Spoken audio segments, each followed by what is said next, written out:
tani waa badii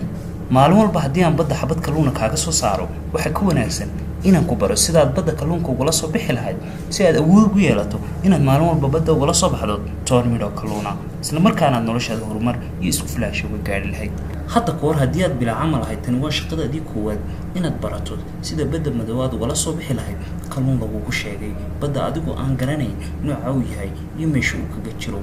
waxa taa ka dhigan suuqa shaqooyinka taasoo sida aanu badaba kalluunku kaaga muuqanayn aanay shaqaduna suuqa kaaga muuqanayn haddana xirfadeedii lahay haddaba si aan uga gudubno caqabada camal la'aanta waa inaan baranaa xaggee shaqa laga helaa shaqooyinka meelaha laga helaa waxay u qaybsamaan ama ilaha laga helaa shaqooyinka waxay qaybsamaan saddex qaybood qaybta koowaad waa service-ka ama waa adeegga waa kuwa ugu badan ee dunyada ama waddankeenaba suuragalka in laga sameeyo shaqooyin aad u fara badan qaybta labaadna waa wax soo saarka ama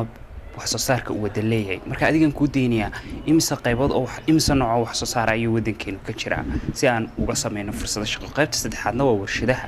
ama manufacturing-ka waxa loo yaqaano imisa qaybood oo warshadaha ayaa wadankeenu ku habboon maanta in laga sameeyo si muwaadiniin fara badan ay shaqo u helaan